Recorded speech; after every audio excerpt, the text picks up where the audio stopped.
Hello everyone, and thank you for watching my channel. If you like what I'm doing here, please consider subscribing, liking, and commenting.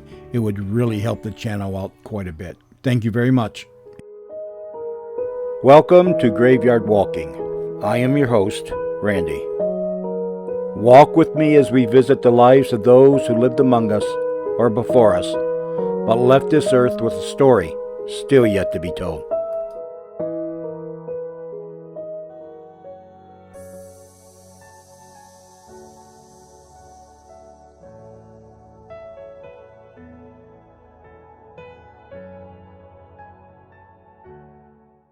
Clara Bow was an American actress who rose to stardom during the silent film era of the 1920s and one of the few actors who successfully made the transition to talkies in 1929.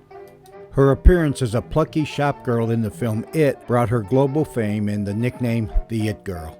Clara Bow came to personify the Roaring Twenties and is described as a leading sex symbol of the era.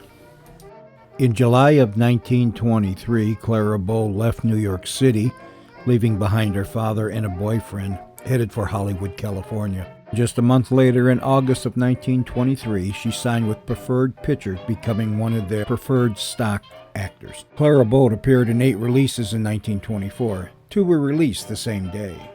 In 1923, Clara Bow was earning $200 to $750 a week. In 2023, that's $3,500 to $13,200. In 1926, she was under contract with Paramount Pictures, where she started off making $1,700 a week, and by the end of her contract, she was making $4,000 a week, which works out to about $70,000 in 2023 money.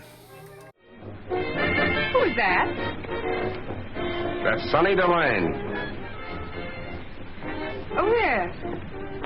She's here with Jack Carter. Mother. Mother? I was just thinking. Hello, Larry. How are you? Hello. Hello, Jack. Nazar. Nazar, may I present Mr. Lane? How do you do? Say, tell me you're dynamite. Yes? Sonny, please now. That's all right. Dynamite doesn't frighten me. I've been in a lot of explosions. I was wondering why you look so frightfully scarred. Come on, dear. Let's get out of here. No. Come on, Sonny, please now. I suppose you know you broke up my home. I didn't know that you were in a home. When did you get out?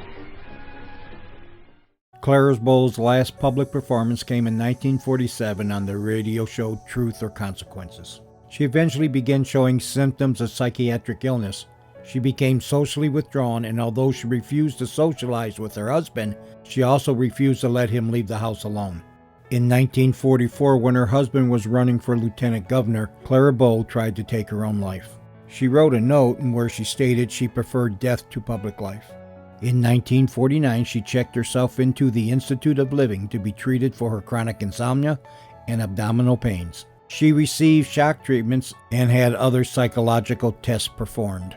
Her pains were considered delusional, and she was diagnosed with schizophrenia. After being released from the Institute of Living, she never returned to her family. Bow lived alone in a bungalow, and she rarely left until her death. Clara Bow died of a heart attack at age 60 on September 27, 1965. She was interred at the Freedom Mausoleum, Sanctuary of Heritage at Forest Lawn Memorial Park, Glendale, California. Dorothy Kilgallen was not a full-fledged actress. The basis for the TV show, the individual who submitted the petition believed the person, another journalist, who met with Dorothy just hours before she was found dead, followed her up to her apartment, killed her, and most likely took the JFK files. I'd like to talk about the next young lady you're going to meet. Her little boy is out tonight trick-or-treating in a limousine. How do you like that for class? Way. Yes, Dorothy Kilgallen.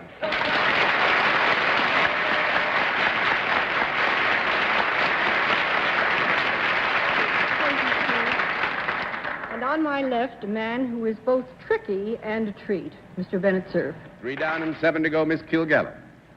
Mrs. Pryor, do the people come to you after they have already gotten their lodgings? In other words, I might go to you after I had registered at a hotel. Yes. And would you then speak to me or possibly give me anything?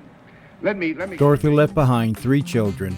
Her husband, actor and producer Dick Komar, who remarried in 1967 and died in 1971.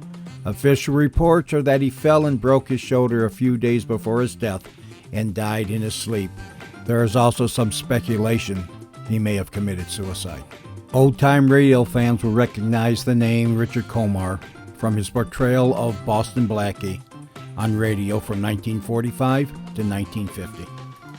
Both Dorothy Kilgallen and her husband Richard Komar were laid to rest at Gates of Heaven Cemetery, Hawthorne, New York.